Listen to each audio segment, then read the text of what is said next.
Hello everyone, आप सबका एक बार फिर से स्वागत है आपके इस YouTube channel real English study में। फ्रेंड्स, आज के इस वीडियो में हम लोग डायरेक्ट से इनडायरेक्ट नरेशन में कैसे बदला जाता है इसको देखेंगे। डायरेक्ट से इनडायरेक्ट में बदलने के लिए क्या क्या बेसिक रूल हैं, क्या क्या फंडामेंटल रूल हैं और कौन कौन से ऐसे रूल हैं जो एक्सेप्शन है बुक्स में, वो सब कुछ इस वीडियो में पूरा कवर करेंगे। और डिटेल में जानने के लिए मेरे साथ बने रहिए अंत तक।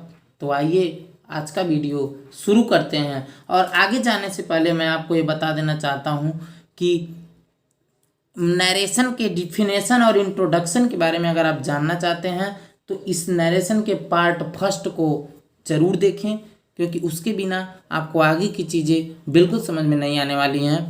तो आगे बढ़ने से पहले पार्ट फर्स्ट का वीडियो आप ज़रूर देखें और इस नरेशन से बिल्कुल छुटकारा पाने के लिए, नरेशन को बिल्कुल इजी वे में सॉल्व करने के लिए आइए अंत तक बने रहिए मेरे साथ। तो आज का वीडियो शुरू करते हैं।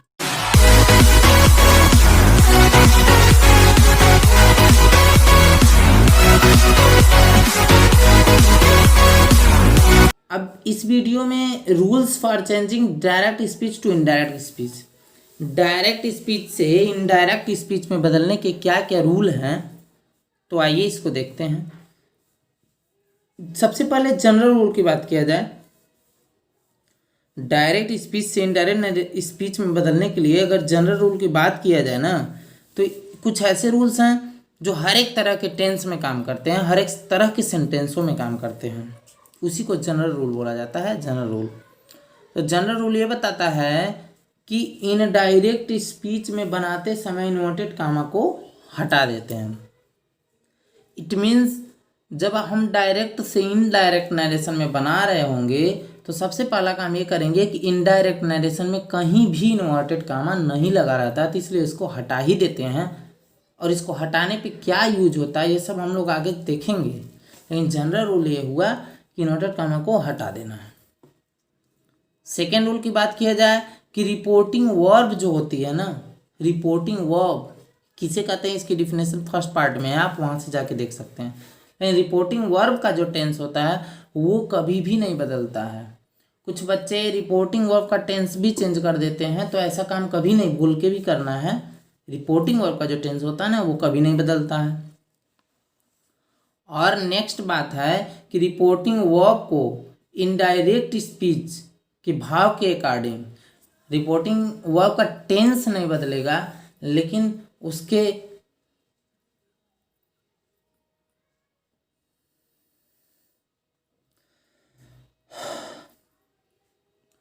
रिपोर्टिंग वर्ब का टेंस तो नहीं बदलेगा, लेकिन रिपोर्टिंग वर्ब के प्लेस पर कोई दूसरे वर्ड का यूज किया जाता है। तो इसलिए भाव के अनुसार कभी कभी tell, told, ask, requested, ordered आदि में बदल दिया जाता है।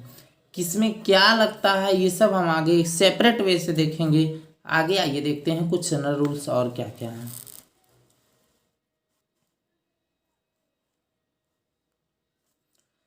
रिपोर्टिंग वर्ब के बाद आवश्यकता के अनुसार इन्वर्टेड कामा को हटाकर, देखिए डायरेक्ट में से इनडायरेक्ट में चेंज करना है तो इन्वर्टेड कामा को तो हटाना ही है, लेकिन इन्वर्टेड कामा को हटाकर उसके प्लेस पर कौन सी ऐसी चीज़ लगा दिया जाए, तो इसमें ये बताना चाहता है कि इन्वर्टेड कामा को हटा दिया जाता है तो कभी दैट का यूज होता है, कहीं इफ का, कहीं वेदर का, कहीं टू का यूज करते हैं और इन्वर्टेड कामा को हटा कर दोनों पार्ट को जोड़ देते हैं।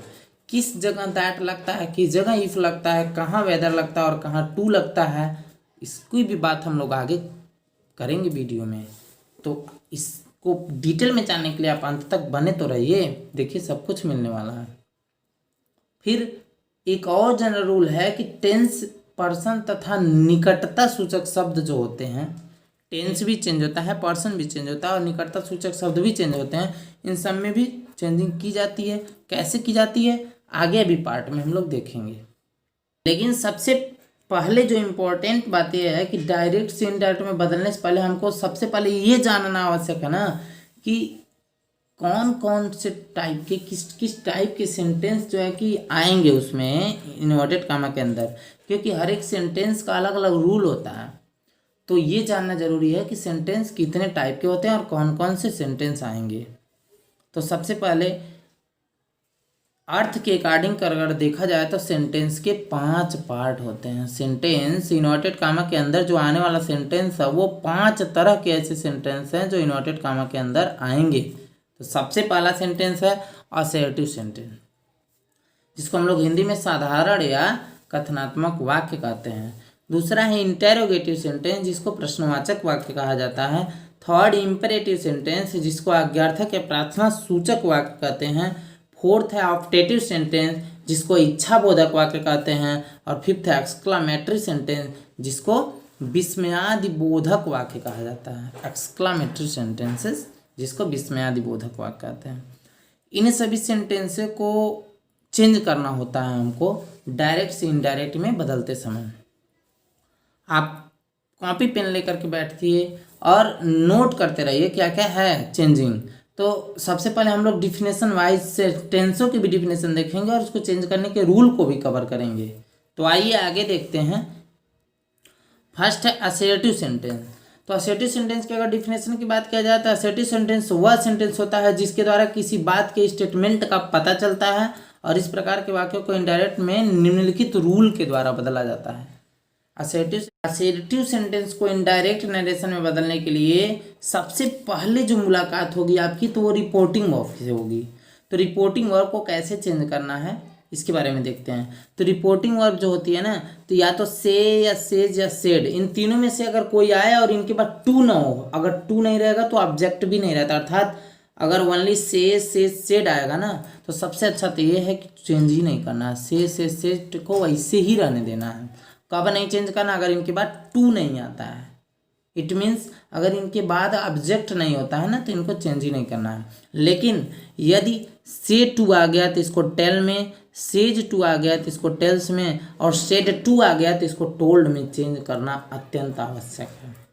क्या देखें हम लोग कि से सेड आएगा तो कोई चेंजिंग नहीं, लेकिन से टू और सेज टू या सेड टू आ गया तो उसको टेल्स या टोल्ड में चेंज कर देते हैं।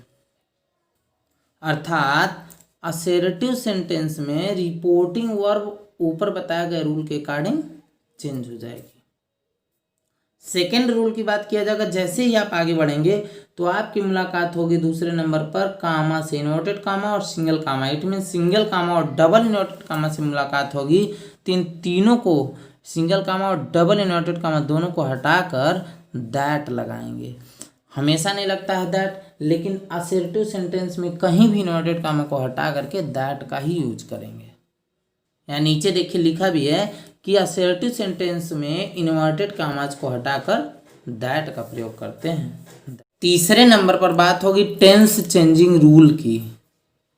टेंस चेंजिंग रूल की बात अगर करेंगे तो इसमें फर्स्ट ये पॉइंट है कि यदि रिपोर्टिंग वर्ब प्रेजेंट या फ्यूचर टेंस में हो, यदि आपकी रिपोर्टिंग वर्ब प्रेजेंट टेंस या फ्यूचर टेंस में होगी ना तो रिपोर्टेड स्पीच का जो टेंस होता है ना वो नहीं बदलेगा। अर्थात रिपोर्टिंग वर्ब का, रिपोर्टेड स्पीच का टेंस बदलेगा ही नहीं। इट मीन्स अगर आपकी बात रिपोर्टिंग वर्ब, इट मीन्स से, सेज, विल से, शैल से, हैड से, ये सब रहे तो ये प्रेजेंट या फ्यूचर में माना जाता है। और प्रेजेंट और फ्यूचर टेंस में अगर रिपोर्टिंग वर्ब है तो फिर रिपोर्टेड स्पीच का जो टेंस है वो चेंज ही नहीं होगा। ये तो सबसे अच्छी बात हो गई। इसको एग्जाम्पल के माध्यम से देख लिया जाए। जैसे राम सेज, अब सेज आ गया है, यही रिपोर्टिंग वर्ब है और ये प्रेजेंट टेंस में है। देखिए V5 लगा है प्रेजेंट टेंस में। तो Ram says Raju has gone to Agra.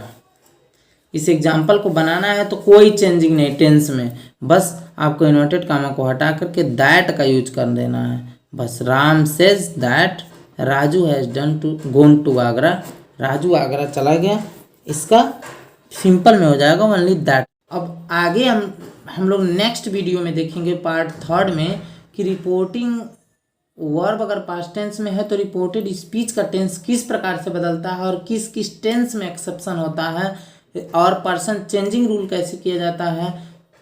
इसके 60 ट्रिक के साथ हम लोग नेक्स्ट वीडियो में देखेंगे। तो पार्ट 3 का वीडियो आगे कुछ जानने के लिए आप पार्ट 3 का वीडियो देखना न भूलिए।